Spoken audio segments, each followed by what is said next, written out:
बिस्मिल्लाहिर्रहमानिर्रहीम। जी वीवर्स, माशाल्लाह कैसे हैं सब? ठीक ठाक हैं, हर चीज़ ओके जा रही है जी। चैप्टर नंबर 11 के साथ मैं सारफलाल अहमद मलक आपकी खिदमत में पेश हाजिर हूँ। जैसा कि चैप्टर नंबर 10 हम ऑलरेडी पढ़ चुके हैं। किस चीज़ के?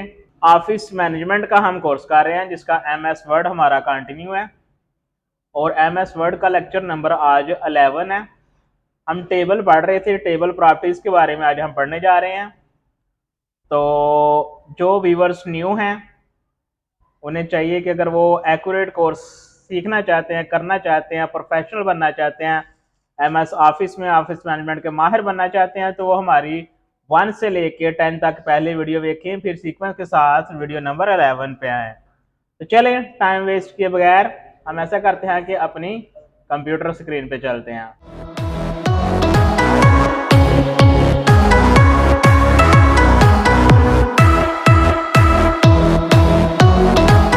हम अपनी कंप्यूटर स्क्रीन पे आ गए हैं और सबसे पहले जो हमने काम करना होता है, अपना सॉफ्टवेयर ओपन करना होता है।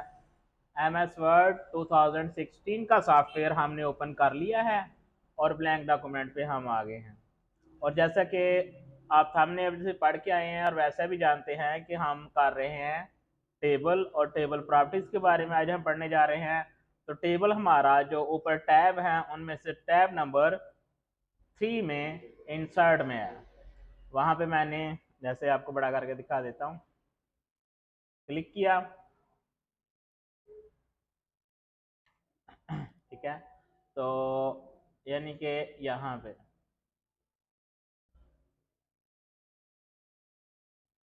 तो टेबल पे क्लिक किया और कुछ रोज और टेबल के बारे में मैंने आपको पहले बताया हुआ है। कुछ रोज और टेबल मैंने ड्रा कर दिया, ठीक हो गया। पेज को थोड़ा बड़ा कर देता हूँ ताकि आपको नया नज़र आए जी। तो अब हम यहाँ पे कुछ लिखने वाले हैं।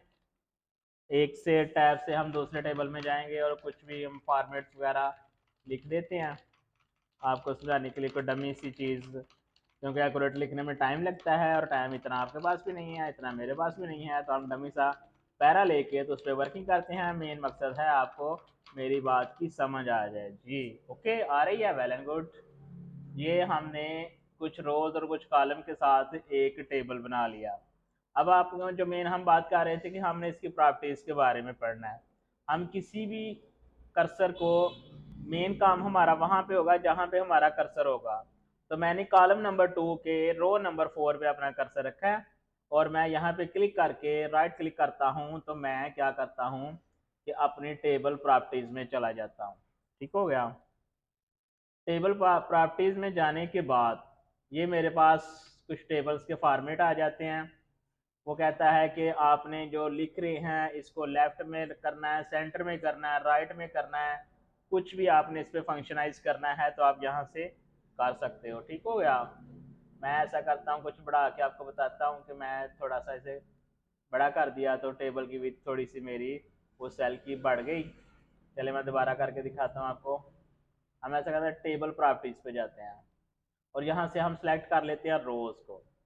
जब हमने रो को सिलेक्ट किया, ये देखें टेबल प्रॉपर्टीज और जो ऑप्शन है इसकी रोज, इस पर क्लिक किया और उसके बाद आपने इसको टिक करना है। जब इसको टिक करोगे तो फिर क्या होगा कि यहाँ पे नंबरिंग शो होना शुरू हो जाएगी। ठीक है, मैं करके दिखाता हूँ। तो मैंने यहाँ पे क्लिक किया, नंबरिंग आना शुरू हो गई। अब मैं क्या करता हूँ कि इसका अपनी मर्जी के मुताबिक साइज रखता हूँ।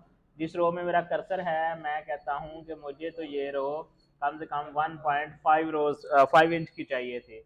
मैंने जैसे ही ओके किया, ये देखो मेरी वो रो, उसकी जो विड्थ है वो 1.5 इंच की हो गई। ठीक हो गया। मैं वापस चला जाता हूँ, दोबारा प्रॉपर्टीज पे जाता हूँ, टेबल प्रॉपर्टीज पे दोबारा जाता हूँ, दोबारा क्लिक करता हूँ। तो मैं इसे अब थोड़ा सा बस बढ़ाता हूँ कि सिर्फ 1 इंच होनी चाहिए। 1 इंच पे मैं क्लिक करता हूँ तो इसके साथ ही मेरी उस रोज़ का जो साइज़ है वो 1 इंच तक बड़ा हो गया।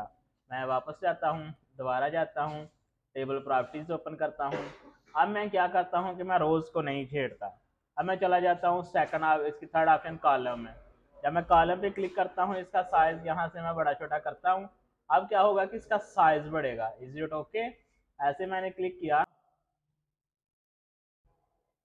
आपने इसके कॉलम का साइज, इसके सेल का साइज और ऑल टेक्स्ट का साइज, आप सारे साइज यहाँ से आप बढ़ा या कम कर सकते हैं।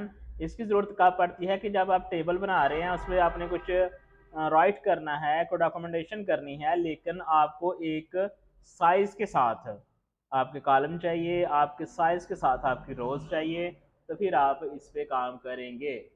ठीक है, तो ये आप आगे वाले इसके सारे खुद चेक करें। हम नेक्स्ट करते हैं, दोबारा प्रॉपर्टीज़ पे जाते हैं, देखते हैं इसमें और हमें क्या क्या एक्सप्लोर करने को मिल रहा है जी। तो उसके बाद आ जाएगा, आप देखें कि सेल, कई दफ़ा ऐसा होता है कि फॉर एग्जांपल हमें ऊपर से 3 सेल इकट्ठे चाहिए, हम क्या करेंगे, मर्ज कर देंगे। मर्ज करने से क्या होगा कि 3 सेल इकट्ठे आपको मिल जाएंगे। इसकी ज़रूरत आप पड़ेगी जब आप काम करेंगे। अभी से आप सिर्फ इसे समझें। ये देखो मैंने क्या किया, 3 को सिलेक्ट किया, सिलेक्ट करने के बाद मैंने मर्ज पे क्लिक किया।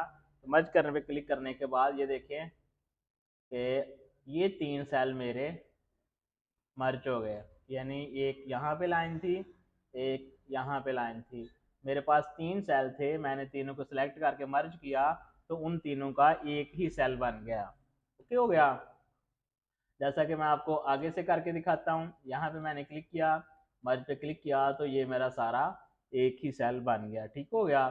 कई दफ़ा ऐसा होता है कि एक ही सेल के अंदर हमें मज़ीद सेल चाहिए होते हैं, तो छोटा सा रिपोर्ट बनाने के लिए, कोई छोटी कैटेगरी लिखने के लिए, कोई सब टाइटल्स देने के लिए, कोई सब चीज़ लिखने के लिए, तो हम क्या करते हैं कि दोबारा उसके अंदर सेलेक्ट करने का, तो स्प्लिट सेल्स कर देते हैं। ये जब स्प्लिट सेल करोगे तो ये भी एक टेबल की तरह का आपका बार ओपन हो जाएगा, और वहाँ से वो आपको दोबारा पूछेगा जी आपको नंबर ऑफ़ रोज़ और नंबर ऑफ़ कॉलम कितने कितने चाहिए। आपने उनको नंबर ऑफ़ रोज़ और नंबर ऑफ़ कॉलम देने हैं, ओके करना है। जैसा ही आप ओके करते हो, तो उस सेल के अंदर मैंने 3 रोज़ और 3 कॉलम दिए थे, और क्या हुआ कि उस सेल के अंदर ये देखें 3 कॉलम और 3 रोज़ उस सेल के अंदर मुझे मिल गई। ठीक हो गया। तो ये था हमारा कि जब हम कुछ ज़्यादा सेल्स का मर्ज करना चाहते हैं, इकट्ठा करना चाहते हैं, तो कर सकते हैं। एक सेल के अंदर मज़ीद हमें सेल की रिक्वायरमेंट होती है, तो हम वो कर सकते हैं। ठीक हो गया। उसके बाद हम चलते हैं और नेक्स्ट चेक करते हैं बॉर्डर के बारे में। तो वहाँ हम डिटेल से पढ़ चुके हैं, यहाँ पढ़ने की ज़रूरत नहीं है। टेक्स्ट डायरेक्शन के बारे में यहाँ एक चीज़ हमें मिलनी है, हम इसे करते हैं। ये देखें, तो फॉर एग्जांपल ये देखो, मेरी ये जो राइटिंग है ये हॉरिजॉन्टल है, ठीक है, ये एक सीक्वेंस में हॉरिजॉन्टल है।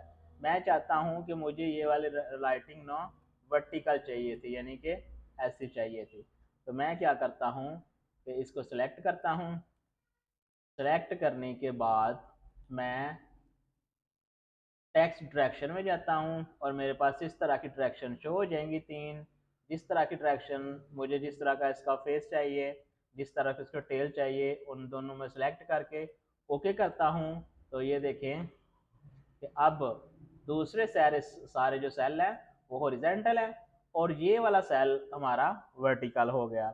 इसे भी कभी कभार हमें ज़रूरत पड़ती है, तो वह हम टेबल से इसे ऐसे चेंज कर सकते हैं। ठीक हो गया।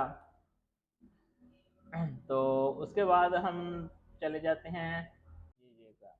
अब देखें कि मुझे ऐसा चाहिए कि 1 2 3 4 5 मेरे पास कॉलम है, लेकिन मैंने क्या करना था कि मुझे एक कॉलम और चाहिए। अब इतना सा टेबल तो मैंने बना लिया है, इसे रेज करना पड़ेगा, नहीं करना पड़ेगा, मैं यहीं से अपना कॉलम बढ़ा सकता हूँ।